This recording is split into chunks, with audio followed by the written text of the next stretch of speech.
I'm your host, Marsha Florence for Just Ask. Today's show, ladies and gentlemen, is Senior Moments. Hurry back and join us.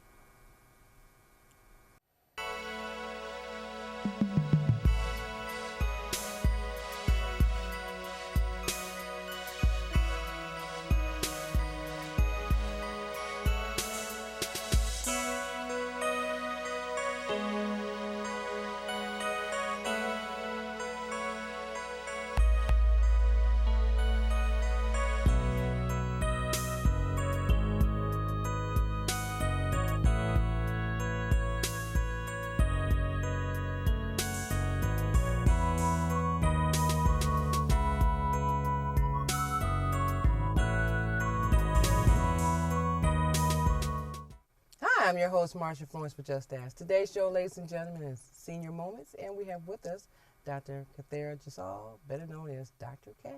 Good morning, Dr. K. Good morning, Marsha. How are you? Oh, I'm wonderful now that you're sitting here across from me. Thank you. Now, Dr. K, it has been a while since we've seen you, so I had to have you come back and give us some insight on some wonderful information about what's going on in the universe. Okay. And today's show is Senior Moments, so update us on some things about yourself, and let's go into Senior Moments. Okay. All right. Well, what I've been up to lately is caregiving, more caregiving with my mom. So I'm just thankful that you suggested that I put in an article in Michigan Chronicle, and I've gotten great response about that. My passion for helping people and making their lives better and easier and more harmonious is the forefront of why I do what I do. So Senior Moments actually has to do with that title usually being negative. You know, when people say, I've had a senior moment, they're talking about being forgetful or not doing something and those type of things, something limiting. So when I wrote the article, I thought about the things that could help our seniors and they're moving on, you know, in their health and their mental state and well-being. Okay. Well, I thank you for submitting that article.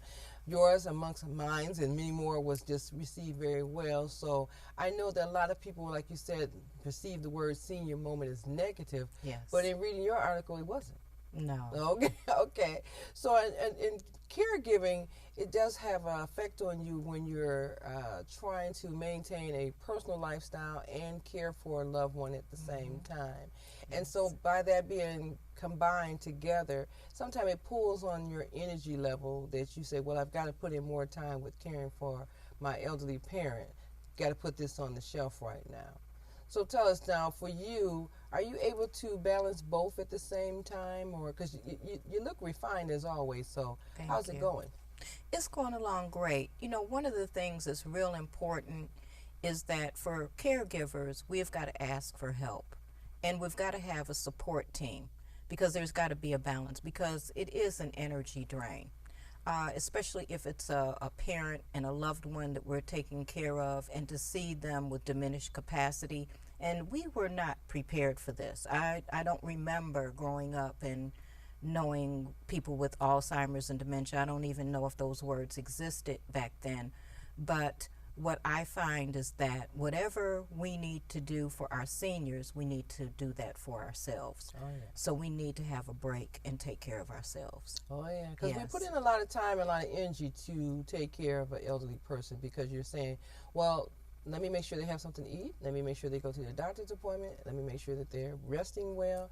Let me make sure that they have some activities. And some of those same rules apply to you as the caregiver. Exactly. Okay, but the support group part is one of those things that when you say you got to have a good support team, I think a lot of people who have went through caregiving sessions with their families don't get that support group, or they may be a single child and don't have that. Right. I'm really blessed to have siblings where we work in concert with my mom, and it gives her a sense of purpose and a sense of well-being when she's rotated, if you will, amongst us. So she does different things with us.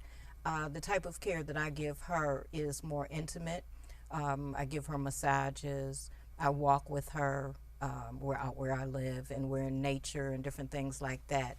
And one of the things that really helps with the seniors is music and dance. if they're mobile, and they're able to dance. But if they're in a chair, in a wheelchair, or they have to sit, then there are things and exercises that they can do, just moving their shoulders and their arms, and even with the feet, and we do letters, with our toes and different things like that. I find that the seniors a lot of times become more childlike, and if you can get into the mode of playing with them instead of wanting them to be the way they were, then it's a lot easier. Oh, yeah. Yes. Oh, yeah. And music does seem to work well with all ages. There's no limitations on music. I mean, if you see a little baby rocking and moving, we just laugh. Oh, look at. So it's the same thing if you see an elderly person who may have upper body strength and wants to move back and forth in their chair or something like that. But do you think the selection of music helps make them also more mobile? Yes, it does. Especially when you tune into the music that they listened to during the time when they were real happy and joyful and moving and grooving. My mother loves like Lena Horne and all of the oldies. Ray Charles. Yeah, Ray Charles. She loves Georgia on My Mind. And when these memories come up, then her face just lights up. So we keep her engaged with the music, and also a biggie is laughter. So some of the old Carol Burnett and some of the old comedy. A lot of the old comedy is resonant with the elderly because they can remember. Yes. Okay, and that's what they grew up on. And we were kids. I remember I used to have to go to bed when Lucy come on. So I'm like, why I gotta go to bed when Lucy come on? Or if I was a good girl, I could watch Lucy. Then I had to go to bed. Yes. So that's how old I am. But yeah, but I always enjoyed the fact that when Lucy came on, I could sit still and watch Lucy. Then right after Lucy go up, okay, you gotta go to bed. And I'm like, oh, okay. And then I grew up with Lucy, and I enjoyed watching Lucy, and I still like Lucy Ball show whenever I get a chance to see it. Yes. So, I think that a lot of our younger youth don't realize that our entertainment level at a certain time in life was TV, and what was on TV was gratifying, so we would still enjoy those same programs, whether it's on Hulu, Netflix, or any of those, and that would also give the elderly person a form of gratification because they get the chance to laugh. Right, exactly. Laughter is the best medicine. Actually, they have proven that laughter actually helps cells to rebuild. And when you flood your body with these endorphins, then it's a natural high. So between the music and the laughter, they're on. Okay, well, that's a good thing because a lot of people see their loved ones, they don't talk, and she just sits there. Well, you're not giving them anything to talk about or laugh about, so how do you expect them to, have a conversation with you if you're not tuned into their history or into their past? And I think a lot of times when you're a young person, you should ask an elderly person about their past. At what age did they have fun, or what was you doing when you were my age? I used to always say that to my mother. What was you doing when you was my age? Yes. And oh boy, so of course you get a chance to let them reflect back, and they tell you something funny, or they just tell you something period about their lives that they can recall at that age. Yes. And my oldest aunt is 93, and she's the surviving sibling of my family and of my mother's family, and she gets a chance to tell me all about the things when they were little and how they were coming up. Where my mother left off at, she fills in the gap, and I am just in total awe. Yes. They have great history, and when you ask them and are really interested in what they did when they were coming up, once again, it's a renewed sense of self and well-being, and anytime they can go back and bring up those memories, and then it also blesses us to understand where they came from and what they were doing in that reflection. So when they move on, then you have something to remember. That is so true. Yes. Okay, and on that note, ladies and gentlemen, we're going to take a break, and we'll be right back.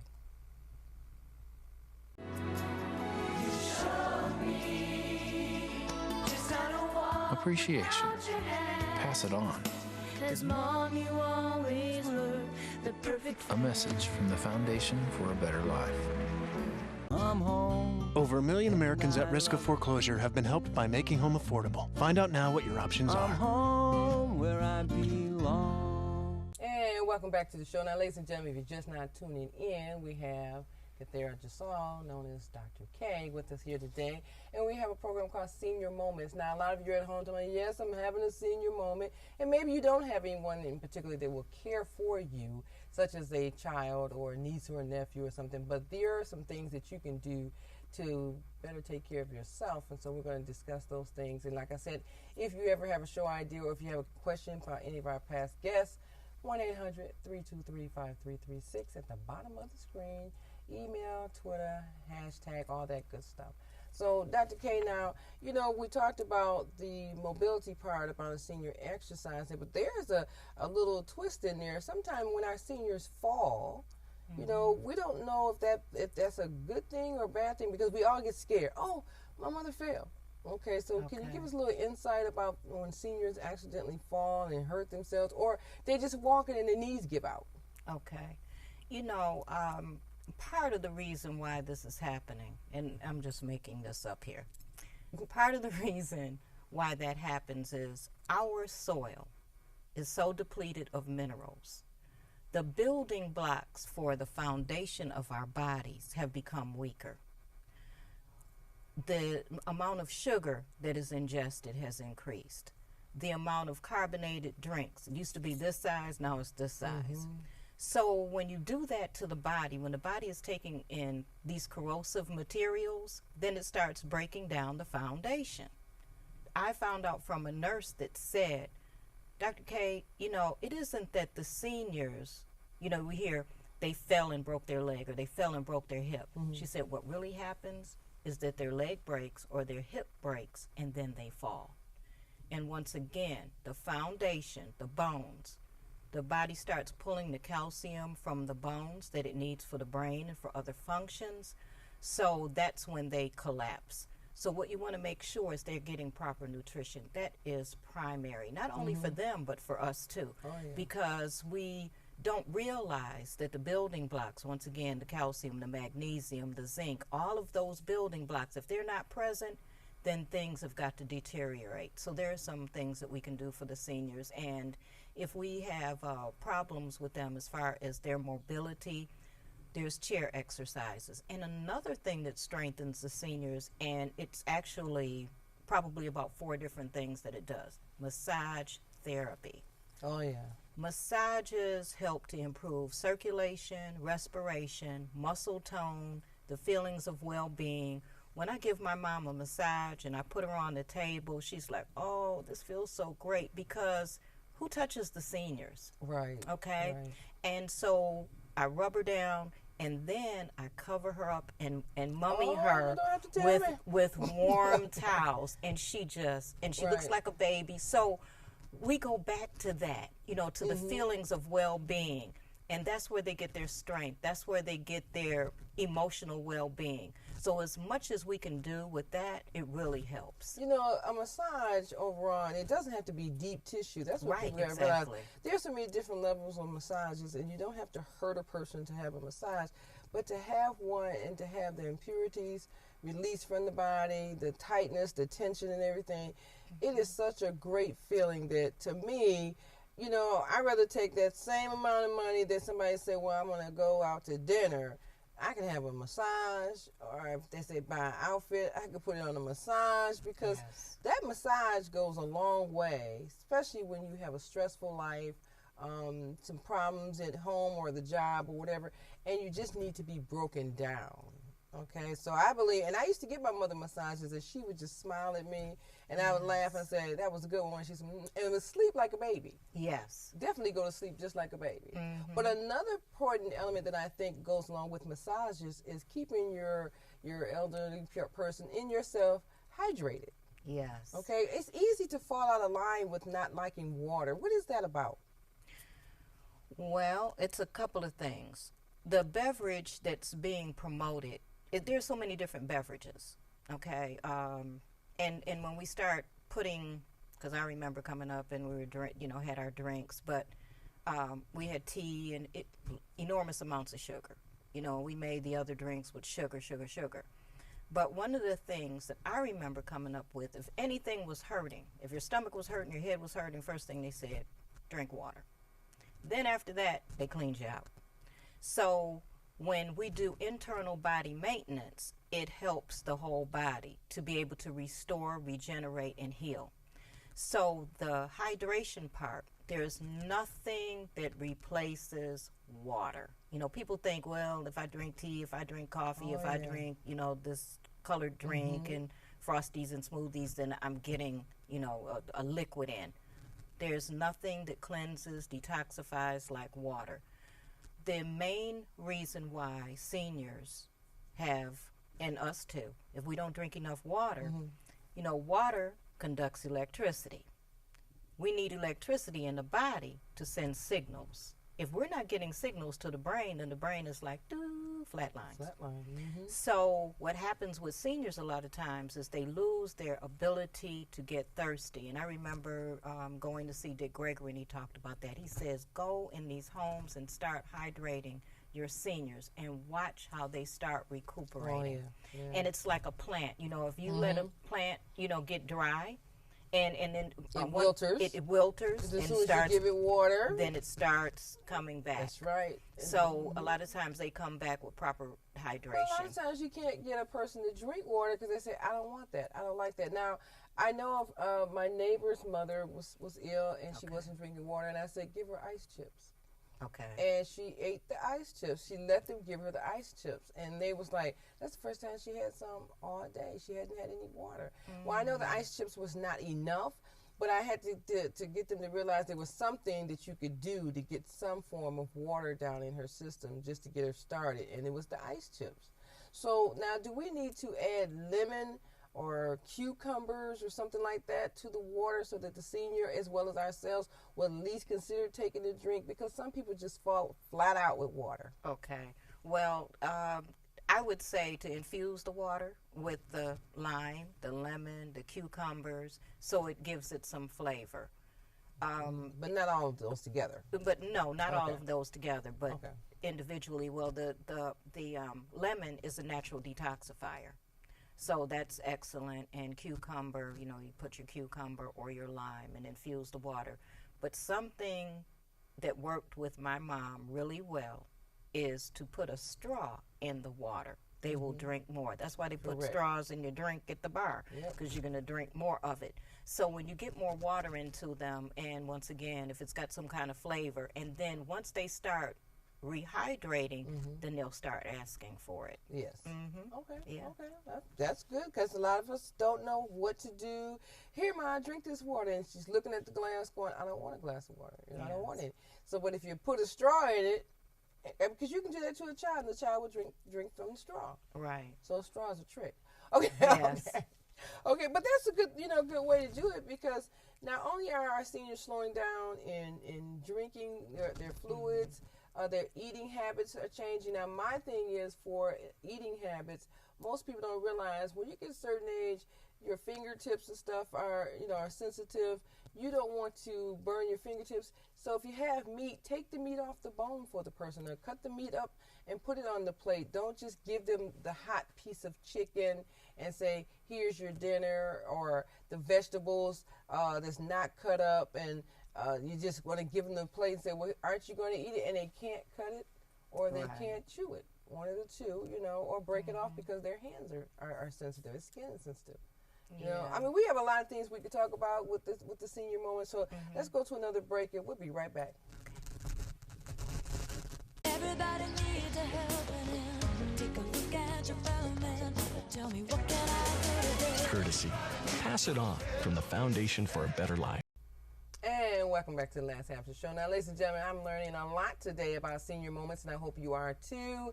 Please give us a call, and if you have a question for Dr. K, we will get it to her. So 1-800-323-5336, Twitter, hashtag Marsha at Just Ask Talk Show. And we thank each and every one of you for tuning in to watch the show. at 5:30 a.m. and on all the other cable stations as well. So thank you all, and thank you all for your phone calls, because we get a lot of phone calls about elder care services and services that you think that you need, and we understand, so we're here for you. Now, we left off with some good information about the eating process for seniors, because like I said, the sensitivity of their hands or whatever, and a adult child or a young person not realizing that my mom can't have that chicken and she can't pull it off the bone, but she can't eat it.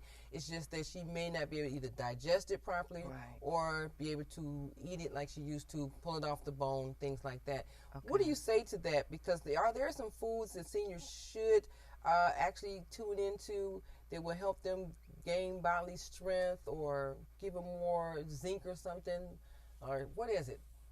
Well, the best way to get the nutrition in them and in us also is juiced vegetables and juiced fruit. Juice. Okay. Yeah, juicing. Juicing is the best simply because it doesn't have to go through the digestive process. I call it God's pharmacy. I call it intravenous feeding. Okay. Okay? So when you take in the nature of the particular vegetables, like celery is excellent for the bones. As a matter of fact, the sodium and water content is the exact same in celery as it is in your bones. You want to tune into like the carrots for the eyes, and also walnuts is a good snack for them. Not the salted ones, but I get organic walnuts. If you look at a walnut, it looks just like the brain, so it really helps the brain function. And all this time I thought it was the almonds. Well, almonds are excellent also, those different nuts. But if you look at that walnut, as a matter of fact, it looks like the right and left hemisphere. So we can, try that with them as far as them eating, or either blending them up and putting it in the juice or the smoothies. So that's one way that you can incorporate. Now, as far as the sensitivity in the hands and in the feet, one of the reasons why there's neuropathy and desensitizing is because they're not getting proper circulation, but also we have to be conscious of what we're putting on them or what they've been putting on themselves. Women typically have used a lot of cologne and a lot of perfume, not knowing that a lot of these colognes and perfumes are never really meant to be put on the body, because whatever you put on you goes in you, so it goes into the bloodstream, so it lowers the efficiency of the organs to detox. So there's going to be sensitivity. Okay, so if there are products that have urea, which is actually could be cow, pig, or sheep urine. So when you look at your lotions, urea, you want to look at that. Some things have formaldehyde in them. Oh, yeah. And alcohol. So you want to look at that. So if they're not flushing that out, then there's going to be numbness. Yeah. Okay. Okay. Because a lot of times people don't realize, like I know that, somebody say, well, don't put perfume on your clothes because it stains your clothes. But in opposite, it's staining you if you put it on your skin. So it's almost like we're not sure which way to go with the perfume part at all. Okay. Now me, I'm going to be honest, I wear some of the top of the line. I'm like a dab here, a dab here, and a dab here. But I know if it's on my clothes, then I'm like, okay, I sprayed it on my clothes, so that's the one I'm going to wear on my clothes and leave it like that. And I haven't had any problems, but I do know it is not good to put perfume on the skin. Right. With it. But let me ask you this. So now you talked about juicing. We do have individuals that don't know anything about juicing, will not take the time out to learn about juicing because that's just not them. So I was reading somewhere that there's like sweet potatoes, baked potatoes. There's potatoes or things like that if you're taking care of your loved one and you bake them a sweet potato and just a little cinnamon and butter or something like that, no extra sugar, that has enough protein in it that it gives them some form of protein so that they can actually feel better when they eat a sweet potato or a baked potato. Do you agree with those things to have more natural fruit and vegetables if you're not a juicer? Well, I probably am eating yams like every day, every other day. I love them, and they're excellent for the digestive system. Okay. And are they a great form of fiber? Oh, definitely. Okay. Yeah. Yes. Okay. If you think about the way that they look, Really? Okay. okay, then that's what it's promoting, elimination. All right. So they will do better. And when you put the cinnamon and the nutmeg, and if they do need a little bit of sweetener, you can use organic raw honey or the organic maple syrup, you know, because when seniors do not experience sweetness in life, like the things that they used to do, like driving and, you know, all the activities that they used to do, when young people say, "Oh my goodness, look at that car, that sure is sweet, that's a sweet this or that's a sweet that," they're not talking about tasting it.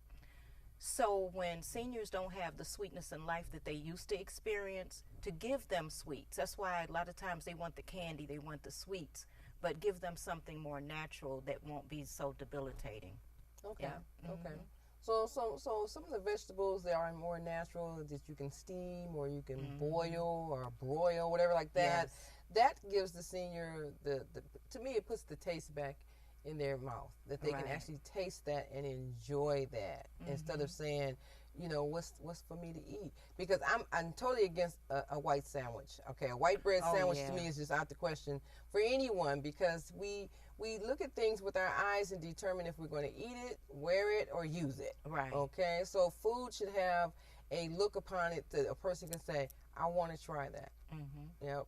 Especially for a person who's a caregiver that has to prepare the meals for their loved ones. There's some things that you just automatically should do, like you said, the straw in the water or milk. Okay, whatever it is that you're giving them.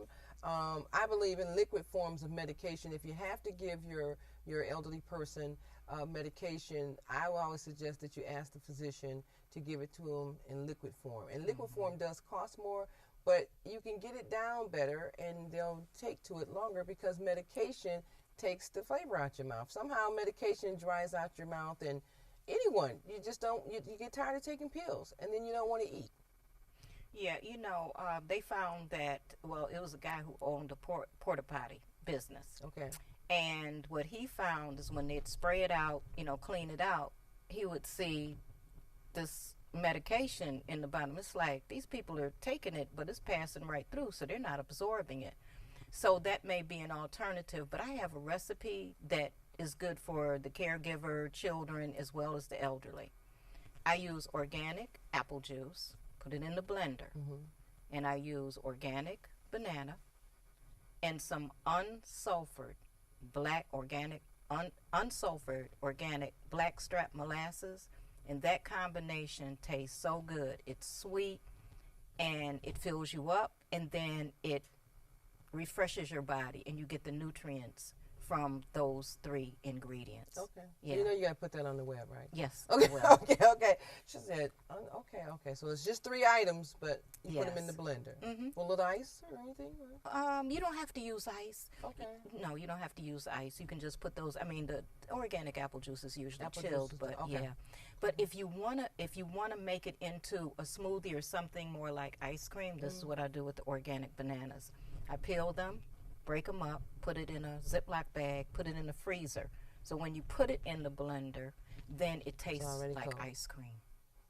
You know we got to try that, ladies and gentlemen. Yes. Well, Dr. K, we're running out of time, but will you run back here again and come and see us soon? I sure will. I Okay. love being here. Thank you. Thank you so much. Well, ladies and gentlemen, I hate to run because you know I got to talk to her some more, but I want you to look at the bottom of the screen and get the phone number, hashtag, Twitter, all that good stuff. And if you have questions for Dr. K or any of our past guests, please do contact us and we will get those questions to them. I'm your host, Marsha Florence, for Just Ask. And what do I always say? If you know a person with a disability or if you just have a general question, don't be afraid to ask. Just ask. I'm your host. Thank you.